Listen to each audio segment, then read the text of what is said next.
Assalamualaikum warahmatullahi wabarakatuh. Saya Tuhamiko Ananda. Saya akan presentasikan final project atau UAS dari praktikum pemrograman Big Data. Yang pertama untuk Big Data. Jadi Big Data itu apa sih? Big Data itu adalah kumpulan data yang sangat banyak, sangat besar, dan juga beragam jenis-jenisnya. Contohnya itu kayak media sosial, e-commerce, transportasi, contoh lainnya ada transaksi, dan lain-lain itu ada banyak sekali dalam kehidupan ini. Fungsinya itu apa sih? Fungsinya ya sama seperti data lain, ujung-ujungnya akan membuat keputusan berdasarkan hasil analisis dan juga prediksi dari big data tersebut. Tuh. Nah, ini adalah outline yang akan saya jelaskan untuk presentasi kali ini. Jadi dimulai dari EDA, model CNN, sampai analisis sentimen. Dimulai dari EDA dulu, jadi dalam EDA itu data gambar adalah data dengan jenis visual berupa foto atau ilustrasi digital. Nah, komponennya itu ada pixel, resolusi, warna, dan juga formatnya. Dan tahapan-tahapan EDA itu dimulai dari sampel gambar, ukuran dan resolusinya, distribusi kelasnya, sampai deteksi outlier-nya. Nah, ini adalah sampel gambarnya, jadi saya pakai data dengan sorry, jadi saya pakai data yang berjudul glasses versus non-glasses dengan kelas pakai kacamata atau tidak pakai kacamata. Dapat lihat ini contohnya tidak pakai kacamata, ini pakai kacamata. Gitu. Terus untuk ukuran dan resolusinya dapat dilihat dari kelas non-glasses ini tuh ada 30 KB, yang glasses ada 26 KB. Untuk resolusinya tinggi dan gambarnya itu sama-sama 500 pixel. Artinya nanti di analisis gak perlu lagi pre-processing untuk resize. Jadinya pre-processing untuk yang lain aja. Tuh. Terus ini untuk histogram warnanya dapat dilihat untuk kelas with glasses ini banyaknya itu ada di 50 dan juga 100 gitu yang artinya warna gambar-gambar dalam kelas ini itu dia cenderung lebih gelap. Sebaliknya untuk without glasses ini itu dia pixelnya itu sorry intensitas pixelnya itu berada di 200 sampai 220 yang artinya gambar di dalam kelas ini itu cenderung lebih terang. Terus untuk korelasi warnanya itu dapat dilihat di sini untuk warna blue dengan warna green itu sekitar 92%, untuk warna blue dengan warna red itu 0,6%, 60%, dan juga untuk warna green dengan red itu sekitar 84%. Itu artinya korelasinya ini tuh sangat-sangat tinggi gitu, yang menandakan bahwa perubahan kecerahan pada suatu warna itu akan diikuti oleh warna lainnya. Terus untuk deteksi outlier-nya itu pakai box plot yang akan digunakan untuk melihat gambar yang terlalu terang atau gambar yang terlalu gerak, yang terlalu gelap. Nah, dapat dilihat pada kelas classes dan without classes ini tuh ya sama-sama ada outlier-nya, ada gambar yang terlalu terang, ada juga gambar yang terlalu gelap. Nah, berikutnya masuk ke materi klasifikasi gambar pakai model CNN.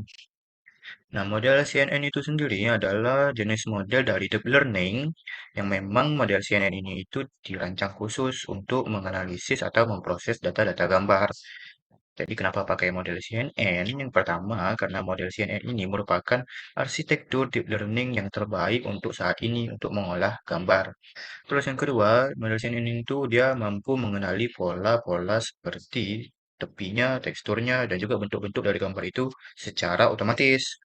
Terus kita nggak perlu ekstrak fiturnya secara manual. Jadi CNN ini yang langsung yang langsung mengekstraknya gitu. Dan juga model CNN ini itu efektif untuk menangani data-data besar seperti big data ini. Nah, untuk tahapan CNN dimulai dari datasetnya, preprocessing, membangun arsitektur CNN-nya, lalu terakhir mengevaluasi modelnya. Nah, ini adalah deskripsi datasetnya, masih sama datasetnya seperti yang EDA tadi. Dapat dilihat di sini distribusi kelasnya kalau kelas without class ini lebih banyak daripada kelas with classes. Yang artinya ini data tidak seimbang. Yang mana without class ini jadi mayoritas dan juga with classes ini jadi kelas minoritas. Terus untuk preprocessing-nya, yang pertama itu adalah rescale. Jadi rescale ini itu gunanya untuk normalisasi pixel-pixelnya yang dimulai biasanya pixel itu kan dia dari 0 sampai 255. Nah, diubah jadi 0 sampai 1 supaya modelnya ini jadi mudah mengenali polanya, trainingnya jadi cepat. Gitu. Nah, yang kedua itu adalah batching. Jadi batching ini tuh gunanya untuk membagi datanya itu jadi kelompok-kelompok kecil supaya bisa diproses secara bertahap. gunanya untuk menghemat memori dan juga trainingnya bisa lebih cepat. Terus, yang terakhir, itu adalah splitting data. Jadi, splitting data itu gunanya untuk membagi dataset. Saya itu bagi jadi tiga bagian. Yang pertama, training untuk melatih modelnya. Yang kedua, validation untuk memantau performa modelnya. Dan juga tes untuk menguji akurasi dari modelnya nanti. Nah, berikutnya masuk ke model CNN-nya. Dapat dilihat arsitektur model CNN-nya di sini. Itu yang pertama ada input layer, terus ada conv 2D, ini gunanya untuk ekstrak fiturnya. Terus ada max polling 2D, ini gunanya untuk memperkecil dimensi-dimensi gambar supaya nanti trainingnya bisa lebih cepat. Sampai ke output dense. Nanti output dense ini akan menghasilkan klasifikasi dari gambarnya. Terus ada callback juga. Jadi callback ini tuh berfungsi untuk memantau proses trainingnya.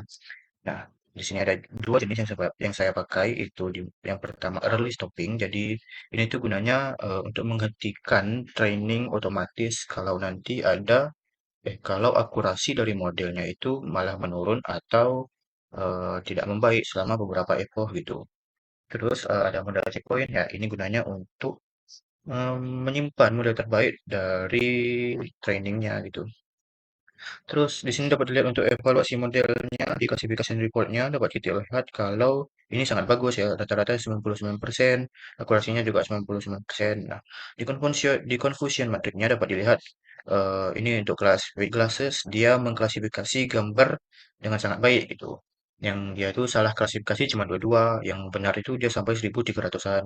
Terus yang kelas without classes ini juga sama, dia klasifikasi sangat baik, yang salah klasifikasi cuma ada 13, yang benar itu sampai 2300-an. Nah, materi berikutnya masuk ke anotasi gambar. Nah, anotasi gambar itu adalah proses pemberian label dan juga eh, box box bounding box pada objek yang akan menunjukkan lokasi kelas dari objeknya. Contohnya di sini nih ada bounding boxnya, ini adalah objek apel gitu. Nah, proses anotasinya ini pakai website RoboFlow yang dimana RoboFlow ini adalah platform yang memang menyediakan tools untuk anotasi. Nah, berikutnya adalah deteksi objek menggunakan model YOLO.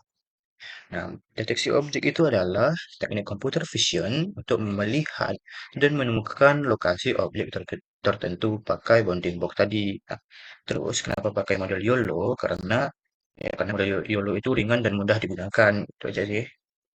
Terus tahapan model YOLO itu dimulai dari dataset, di splitting datanya, di training, sampai evaluasi. Nah, dataset yang saya pakai itu adalah dataset fruit image yang labelnya itu ada label apel, pisang, dan juga jeruk. Dapat dilihat di sini distribusi dari labelnya. Ups. Nah, terus masuk ke splitting datanya. Jadi datanya ini saya split menjadi tiga bagian, seperti klasifikasi gambar tadi, yang dimana ada train, ada test, dan juga validation. Terus untuk training modelnya itu saya pakai EPOS-nya itu 250 dengan Patience 10.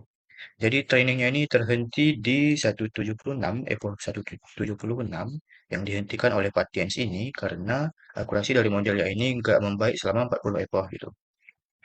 Nah, ini evaluasi dari modelnya dapat kita lihat secara keseluruhan di MAP50 ini sampai 90% akurasinya.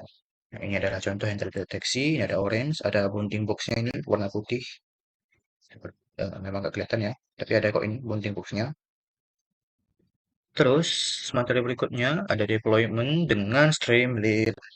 Nah, Streamlit itu sendiri adalah framework Python open source yang memungkinkan pembuatan website atau dashboard interaktif untuk machine learning dan data science. Nah, kenapa pakai Streamlit untuk deploy-nya? Yang pertama karena gratis. Terus yang kedua mudah. Nggak perlu keahlian front end, nggak perlu HTML dan juga CSS, cuman Python aja gitu. Terus cepat dan juga dia bisa terintegrasi dengan model kita, dengan model-model seperti CNN atau YOLO tadi. Nah, ini dashboard yang saya buat. Di sini ada fitur deteksi objek dari model YOLO yang saya buat tadi. Ada apel, ada personnya juga, ada bounding box-nya di sini yang terdeteksi. Terus di sini ada klasifikasi kacamata yang tanpa kacamata di sini terdeteksi betul bahwa ini adalah tidak pakai kacamata. Yang ini pakai kacamata bahwa betul ini adalah pakai kacamata gitu.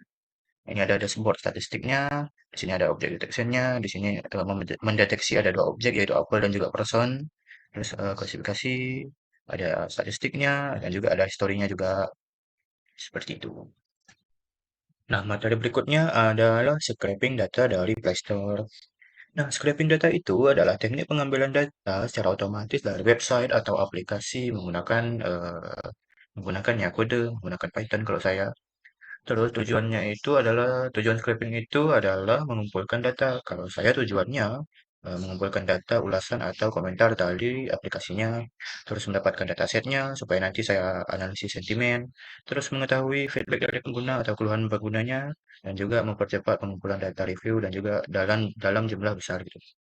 Tahapan scrapingnya itu dimulai dari menentukan aplikasi targetnya, mengambil ID aplikasinya, ekstrak komentar atau ulasannya, lalu dijadikan data frame dan diekspor ke CSV gitu.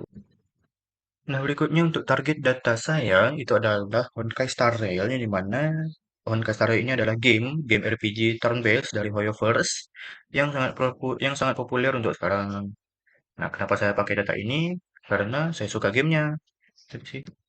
Terus untuk hasil scrapingnya, ini adalah contoh hasil scrapingnya, datanya. Dan datanya ini adalah dari tahun 2023 sampai 2025 dengan total data sekitar 27 ribuan. Nah, berikutnya untuk analisis sentimen. Jadi analisis sentimennya ini pakai NLP, di mana NLP ini adalah cabang dari AI, cabang kecerdasan buatan yang memungkinkan komputer itu memahami, menginterpretasi, dan juga memproses bahasa manusia. Dalam analisis sentimen, NLP ini digunakan untuk prediksi emosi atau opininya manusia, yaitu ada positif, netral, atau negatif. Tahapan analisis sentimen ini adalah scraping data, text pre-processing, ekstrak fiturnya, training modelnya, evaluasi model, hingga sampai prediksi sentimen ketika ada kalimat baru. Nah, ini untuk pengolahannya dapat dilihat untuk text length distributionnya ini, histogramnya menjolor ke kanan ya, yang artinya para player memberikan ulasan pada game ini itu dikit gitu kata-katanya, nggak banyak, yang banyak kata-katanya itu cuma sedikit player ya, yang kasih kata-kata yang banyak gitu. Terus untuk top 20 kata yang digunakan bisa dilihat di bar chart ini bahwa game yang paling sering terus adanya ada bagus. Gitu. Terus untuk workload-nya dapat dilihat kalau lebih besar kata-katanya ini maka lebih banyak kata tersebut digunakan. Contohnya kayak game kan paling banyak ini. Karena ya wajar sih game ini paling banyak karena ini adalah aplikasinya game gitu. Terus untuk distribusi klasifikasi sentimennya dapat dilihat di sini positif yang paling banyak sekitar 19 ribuan, negatif 6 ribuan, dan netral 1000-an. Ini untuk modelnya pakai tiga model. Yang pertama itu logistik regresi dengan akurasi 79%, random forest dengan akurasi 78%, dan juga XGBoost dengan akurasi 77%. Terus untuk prediksi sentimennya, ketika ada kalimat baru, contohnya kalimatnya seperti ini, terima kasih Hoyo Forest telah menciptakan karakter secantik Herta. Nah, ini adalah kalimat yang memang positif dan juga berhasil diprediksi positif oleh ketiga model. Terus contoh kalimat negatifnya seperti game kebanyakan power creep sama HP inflasi. Nah, ini adalah masalah dalam game tersebut, masalah umum dalam gamenya, yang dimana bahwa ini benar adalah kalimat negatif. Dan juga ternyata modelnya juga berhasil eh, memprediksi bahwa ini adalah kalimat negatif gitu. Nah, terima kasih telah menonton sampai habis dan juga terima kasih kepada Bang Dias dan juga Bang Musliadi telah mengajarkan kami praktikum pemrograman Big Data ini. Lebih dan kurang saya mohon maaf. Saya akhiri. Wassalamualaikum warahmatullahi wabarakatuh.